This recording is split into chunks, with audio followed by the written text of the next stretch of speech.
नमस्कार, capital TV देख रहे हैं आप। मैं हूं आपके साथ अंशिका। ब्रेकिंग नाउ में इस वक्त की बड़ी खबर आपको बता रहे हैं, जहां शरद पवार के खिलाफ बगावत कर अजीत पवार ने आखिरकार महाराष्ट्र के डिप्टी सीएम की शपथ ग्रहण कर ली।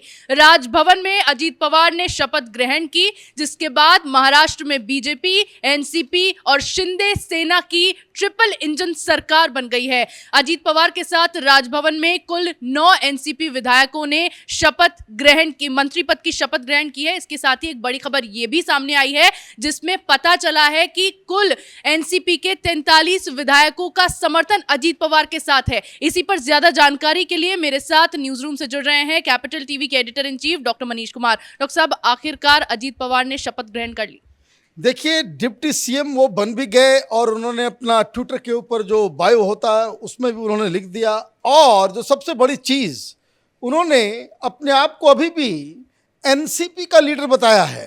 मतलब कोई भारतीय जनता पार्टी में वो ज्वाइन नहीं कर रहे, बल्कि एनसीपी को ही वो शिंदे सरकार में शामिल करवा रहे हैं। अभी देखिए, ये कुर्सी खाली है। बताया जा रहा है कि अभी कुछ देर में अब शरद पवार प्रेस कॉन्फ्रेंस करने वाले हैं, लेकिन जो प्रेस कॉन्फ्रेंस से पहले जो शरद पवार के कुनबे से उनके लोगों के द्वारा जो जानकारी प्राप्त हो रही है, उससे ये मालूम चल रहा है कि शरद पवार को पता ही नहीं था।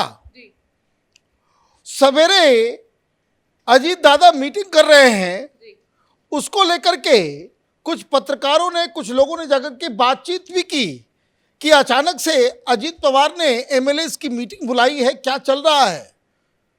तो शरद पवार ने कहा कि वो इस तरह का, वो लीडर ऑफ ऑपोजिशन है, वो इस तरह की मीटिंग्स बुलाते रहते हैं, हमें नहीं मालूम, हो तो ऐसे ही पार्टी के लिए ही कुछ कर रहे होंगे, मीटिंग की हमें जानकारी नहीं है। और ये भी बताया गया कि उस मीटिंग में फिर जब इनको मालूम चला कि भाई बवाल मच रहा है, तो सुप्रिया सुले वहां पहुंची भी, लेकिन तब तक तो पूरा खेल हो गया था। क्योंकि जिन 9 नेताओं ने मंत्री पद की शपथ ली है, उनके नाम को अगर आप देखें तो ये पूरी की पूरी पार्टी ही कोलैप्स कर गई। शरद पवार के पैर के नीचे से जमीन खिसक गई कि 9 नेताओं ने शपथ, उनको पता तक नहीं चला। अजीत पवार जो सबसे बड़े लीडर हैं, शरद पवार के बाद अगर एनसीपी में कोई बड़ा लीडर है जिसको कार्यकर्ताओं का समर्थन है, और मैं तो आश्चर्यचकित हूं, कई सारे लोग ये कह रहे हैं कि ये बहुत ही अच्छा हुआ। एनसीपी के कार्यकर्ता कह रहे हैं कि ये कब से हम लोग कह रहे थे कि भाई ये कांग्रेस पार्टी या उद्धव ठाकरे के साथ रहना, ये सौदा जो है बहुत ही खराब है। प्रधानमंत्री मोदी बड़ा अच्छा काम कर रहे हैं। मैं तो आश्चर्यचकित हूँ।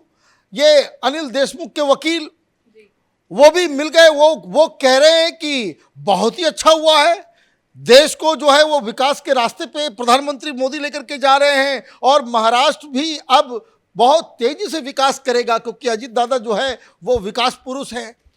एक दिन में खेल पलट गया। छगन भुजबल बहुत बड़े लीडर हैं, और मैं आपको बताऊं, पिछले वीडियो में मैंने बताया था कि कुछ दिन पहले ये बातचीत चल रही थी कि किसी पिछड़े वर्ग या दलित लीडर को एनसीपी महाराष्ट्र की कमान दी जाए। उसमें छगन भुजबल का भी नाम था कि छगन भुजबल को शायद वहां पे कमान दी जा सकती है। वो यहां पे शपथ लेकर के बैठ गए हैं। अब अगला नंबर धनंजय मुंडे। कोई यकीन नहीं कर सकता कि पिछली बार अजीत पवार ने जब देवेंद्र फडणवीस के साथ रात के अंधेरे में जो शपथ ली थी, उस दौरान क्या हुआ था।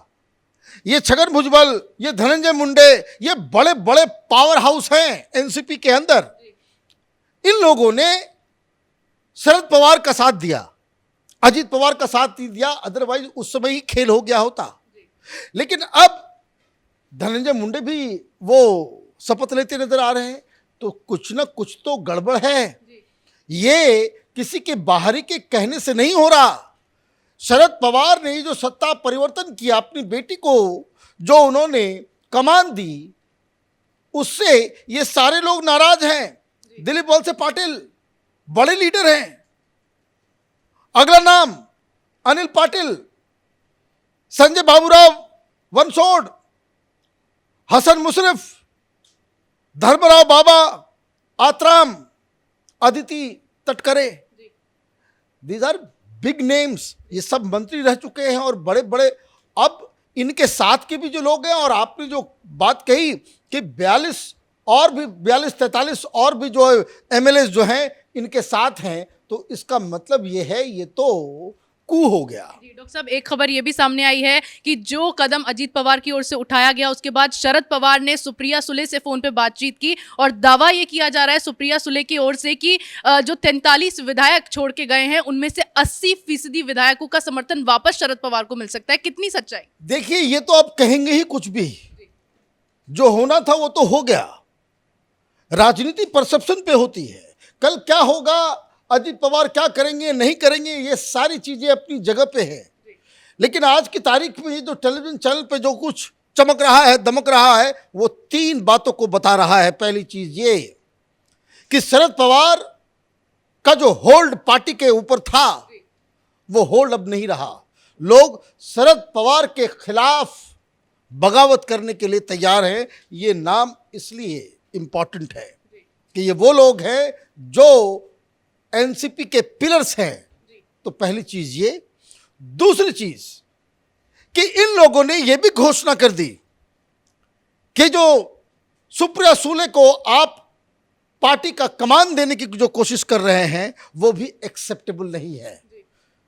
तो एक तो शरद पवार के खिलाफ बगावत, उनकी जो है वो साख खत्म हुई, और सुप्रिया सुले जिसे आपने सत्ता दिया, पार्टी की कमान सौंपी, वो लोगों को एक्सेप्टेबल नहीं है। और नंबर 3 वो ये कि अजीत दादा ही एनसीपी के ओरिजिनल लीडर हैं, जिनके कहने पे तमाम बड़े बड़े लीडर अब बगावत करने को तैयार हैं। तो कल क्या हो नहीं हो, इसका जो नुकसान होगा वो नुकसान ये होगा कि भाई अब तो चुनाव आने वाले हैं 2024 में।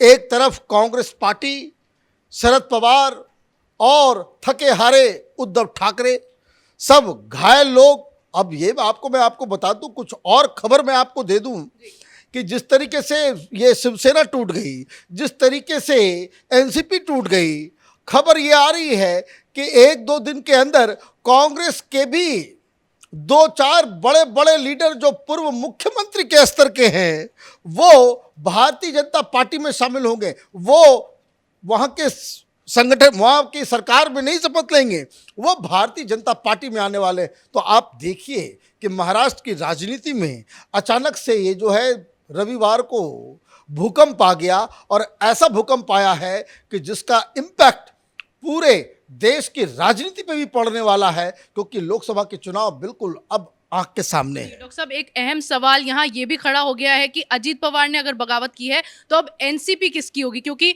शिवसेना में जब शिंदे गुट ने बगावत की थी उसके बाद बड़ा बवाल मचा था, देखा गया था किस तरह से पार्टी के चिन्ह को लेकर यहाँ बवाल शुरू हो गया था। तो क्या अब एनसीपी में भी यही बवाल देखने को मिलेगा? देखिए, ये तो लड़ाई तो जारी रहेगी, इसमें लीगल बैटल भी होगा, इसमें आगे चीजें भी जाएगी, लेकिन वो आगे की कहानी है।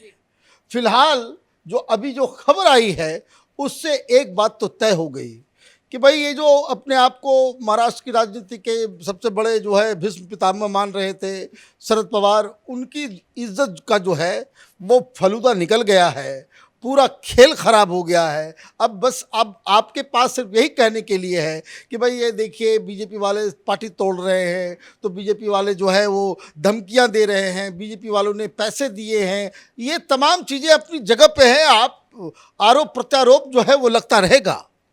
मूल पॉइंट क्या है कि एक बड़ी पार्टी, एक ऐसा लीडर जो अपने आप को राष्ट्रीय स्तर का लीडर समझ रहा था, उसकी पार्टी के अंदर भारतीय जनता पार्टी अमित शाह ने एक ऐसा भूचाल ला दिया कि अब देखिए कि ये लोग चेहरा दिखाने लायक नहीं बचे हैं। बिल्कुल, बहुत बहुत शुक्रिया तमाम जानकारियों के लिए। तो महाराष्ट्र में ये बड़ा सियासी भूचाल देखने को मिला जिसके तहत एनसीपी में बड़ी संख्या में विधायकों ने बगावत की। अजीत पवार ने शरद पवार को छोड़कर बीजेपी शिंदे सरकार ज्वाइन कर ली, डिप्टी सीएम की शपथ ले ली। अजीत पवार के साथ कुल 9 एनसीपी विधायकों ने मंत्री पद की शपथ ली, जो शरद पवार के लिए एक बड़ा झटका माना जा रहा है। अब आने वाले समय में देखना यह है कि और किस तरह महाराष्ट्र की सियासत में उबाल आता है और क्या-क्या झटके शरद पवार को लग सकते हैं। इस बड़ी खबर में फिलहाल मेरे साथ इतना ही। कैमरा पर्सन रवि के साथ मैं अंशिका, कैपिटल टीवी।